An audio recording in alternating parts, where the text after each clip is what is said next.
పీక్లో ఉన్నప్పుడు సార్ మీరు top remuneration ఎలా తీసుకున్నారు సార్? అంటే అప్పట్లో కూడా అసలు రెమ్యూనరేషన్ మీద పెద్ద అసలు ఉండేది కాదండి. జస్ట్ ఇది వాళ్ళు ఏవి ఇవ్వగలిగితే అది తీసుకున్నాను అంతే తప్ప ఇంత డిమాండ్ చేసి నాకు 5 కోట్లు కావాలి. అప్పుడు అసలు కోట్లు లేవండి. మా రోజుల్లో అన్ని లక్షలే. 10 లక్షలు కావాలి, 20 లక్షలు కావాలని కూడా ఏ రోజున అడగల. నేను మ్యాక్సిమం తీసుకున్న ఈ రోజు వరకు నేను తీసుకున్న మ్యాక్సిమం రెమ్యూనరేషన్ అంతా అంటే 5 లక్షలు.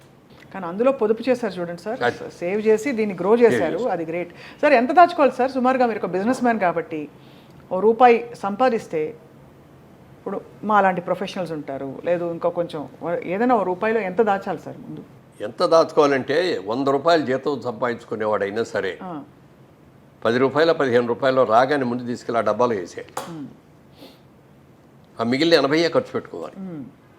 100 పెట్టామనుకోండి, 100 ఖర్చు అయిపోవడం కాకుండా ఇంకో 200, 200 అప్పు కూడా చేస్తాం. అది చేయకూడదు.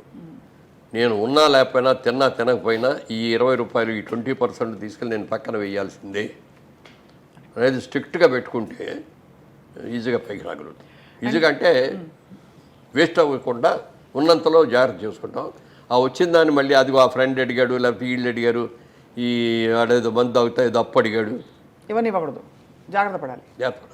అండ్ ఇంకోటి సార్, క్రెడిట్ కార్డు ఉండడం మంచిదంటారా ఒక వ్యాపారవేత్తగా? క్రెడిట్ కార్డు ఉండటం అనేది డెఫినెట్గా ఇప్పుడు అవకాశాలు చాలా ఉంటాయి. అవకాశాలను సద్వినియోగం చేసుకునే వాళ్ళందరికీ ఉపయోగపడతాయి. దుర్వినియోగం చేసుకునే వాళ్ళకి అందరికీ కూడా ఇది అవుతుంది. మీరు అమెరికా లాంటి దేశంలోకి వెళ్ళి చూస్తే క్రెడిట్ కార్డు అని ప్రతి దగ్గర క్రెడిట్ కార్డు, డబ్బు డీలింగ్ ఉండదు అసలు. అవును. పెట్రోల్ కొడుచుకున్నా క్రెడిట్ కార్డే పెడతారు, షాపింగ్కి వెళ్ళినా కూడా క్రెడిట్ కార్డు ఇస్తారు, అన్ని చోట్ల ఇదే. ఇక పండగలు వచ్చాయి, క్రిస్మస్ లాంటి పండగలు వచ్చాయంటే అసలు ఎన్ని కొట్టేస్తారో చెప్పడానికి లేదు. అవసరం ఉన్నాయి లేని అన్నీ కూడా. ఆ రోజు జేబులో డబ్బులు ఉండక్కర్లా, క్రెడిట్ కార్డు తీసి ఇస్తారు, వాడు దాంట్లో పెడతాడు, ఇచ్చేస్తాడు. అది ఆ క్రెడిట్ కార్డు అప్పులు తెచ్చడానికి మళ్ళీ బోలెడు అప్పులు చేసే సందర్భం అదే కదా. క్రెడిట్ కార్డు ఏంటంటే అవసరానికి జేబులో డబ్బు కాకుండా ఇది కూడా ఒక కరెన్సీయే. పేపర్ కరెన్సీ కంటే కూడా ఇది ఒక, కానీ అది హద్దుకు మించి ఖర్చు పెట్టడానికి కాదు. అంతే కదా, అదే అది ఉంది కదా. రేపు చూసుకుందాలే, వచ్చే నెల కడదాంలే అని అనుకుంటే అప్పు చేయడం చాలా తేలిక, కానీ అప్పు తీర్చడం సేవ్ చేసుకోవడం అనేది చాలా కష్టం. అది తెలుసుకోవాలి. స్టాక్ మార్కెట్లో డబ్బులు పెట్టచ్చా సార్? ఇవన్నీ మౌలిక సూత్రాలు. అస్సలు పెట్టండి, నాకు దాని మీద నమ్మకం లేదు. స్టాక్ మార్కెట్లో మీరు ఎప్పుడు భూమినే నమ్ముకున్నారు, లేదంటే వెంచర్స్ ఏదైనా వెంచర్ ఉంటే దానిలో పెట్టారు? నేను పార్లమెంట్లో కూడా మాట్లాడేటప్పుడు ఒక కథ చెప్పాను. ఒక రోజున ఒక వ్యాపారి వచ్చాడు పల్లెటూరులోకి. వచ్చేసి మీ ఊళ్ళో కోతులు ఉన్నాయని తెలిసింది, కోతులు కొంటాను నేను, కోతికి 10,000 చొప్పున ఇస్తాను అన్నాడు. ఊళ్ళో వాళ్ళందరూ పిచ్చాడు చూసి ఈడేంటి కోతులు కొనుక్కోవటం ఏంటి, కోతికి 10,000 ఇవ్వటం ఏంటి అని అందరూ చూశారు. ఎవరో కొంతమంది ఈడేదో 10,000 ఇస్తున్నాడు కదని చెప్పి 4 కోతులు 10 కోతులు తీసుకెళ్ళి వాడికి ఇస్తే అందరికీ 10,000 ఇచ్చాడు. వెళ్ళిపోయాడు. వాడు వెళ్ళిపోయిన తర్వాత నిజంగా కోతికి 10,000 ఇచ్చారంటే ఇచ్చారని నేను చూపించాడు. ఈసారి మనం జాగ్రత్త పడాలి అనుకొని నెక్స్ట్ టైం వాడు ఇంకో నెలలో వచ్చాడు. మళ్ళీ ఈసారి 15,000 ఇస్తానన్నాడు కోతికి. అందరూ ఎగబడ్డారు. ఓ 50% మనుషులు ఎగబట్టారు, కోతులు తీసుకొచ్చారు, ఇచ్చారు. మూడోసారి వచ్చాడు, 25,000 ఇస్తా, నాకు కోతులు కావాలి అన్నాడు. అప్పటికి అయిపోయినాయి కోతులన్నీ. ఊళ్ళో ఉన్న కోతులన్నీ అంత ముందే కొనేసి తీసుకెళ్ళిపోయాడు. ఎక్కడా కోతులు లేవు. 25,000 ఇస్తానంటాడు. పక్క ఊళ్ళోకి వెళ్తే 20,000కు దొరుకుతున్నాయి. అక్కడికి వెళ్ళి 20,000 కొనుక్కొని కోతులు తీసుకొచ్చేసి వీడికి అమ్మారు. అర్థమైంది సార్. అర్థమైంది కదా. ఆ 20,000కి అమ్మింది ఎవరు అంటే వీడే. అదే అందుకని అదే అర్థమైంది. మన దగ్గర 5,000కి 10,000కి కొన్న కోతుల్ని మనకి 20,000కి అమ్మాడు. అది ఎంత గోల్డెన్ ఇదే సార్ ఇది. అయితే ఇప్పుడు స్టాక్ మార్కెట్ కూడా అలాంటిదేనండి. ఏ రోజున ఏ రేట్లు ఎందుకు పెరుగుతున్నాయో తెలియదు, ఎందుకు పడిపోతున్నాయో తెలియదు. ఇది బ్రహ్మాండంగా ఉంది అని అందులో పెడతాం. అంటే ఏదైనా డబ్బు సంపాదించడానికి కష్టపడి సేవ్ చేసుకుని దానికి ఉన్న విలువ ఇది ఆర్టిఫిషియల్గా ఏదో పెట్టుబడి పెట్టేసి ఊరినే వచ్చేసింది. ఒక లాటరీ వచ్చింది అని అంటే దాంట్లో కూడా వచ్చినప్పుడు బాగానే ఉంటుంది, సంతోషంగానే ఉంటుంది.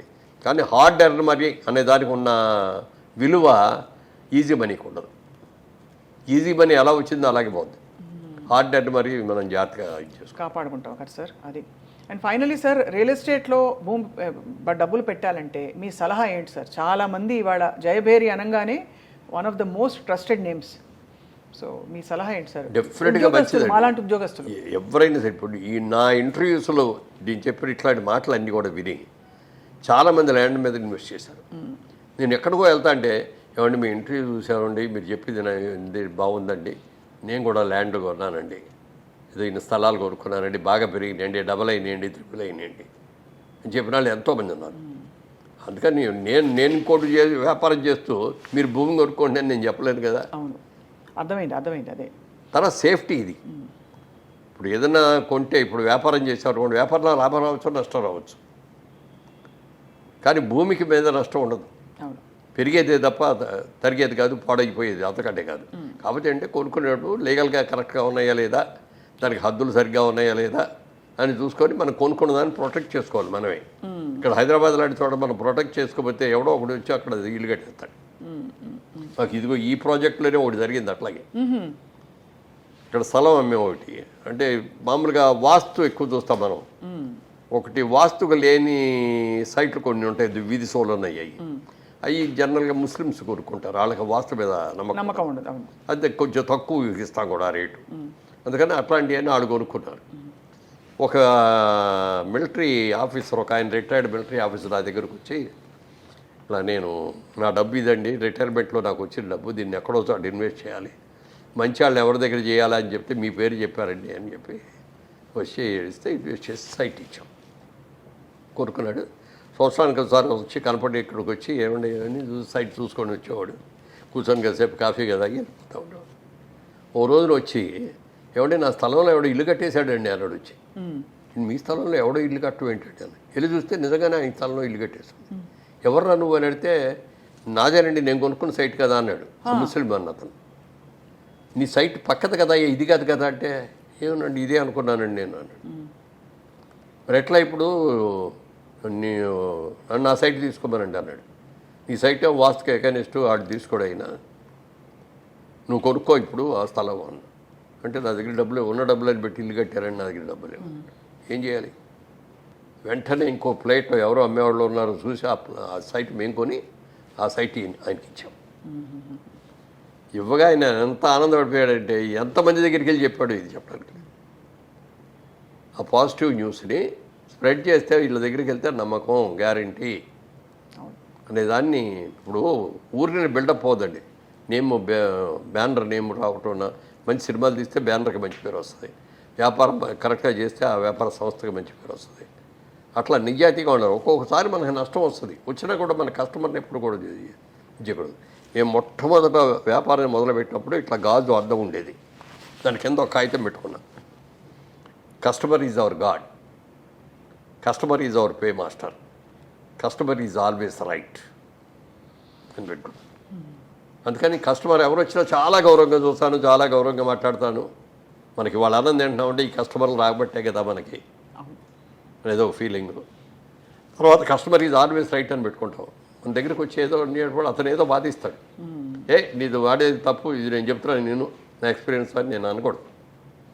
అవునండి మీరు చెప్పింది కరెక్టేనండి, కానీ నాది చిన్న సలహా అండి అని మనం అట్లాకి వెళ్ళాలి తప్ప అతను తప్పని అనకూడదు ఎప్పుడు కూడా. కస్టమర్ ఆయన పాయింట్ ఆఫ్ వ్యూలోకి మనం వెళ్ళాలి. అవును సార్.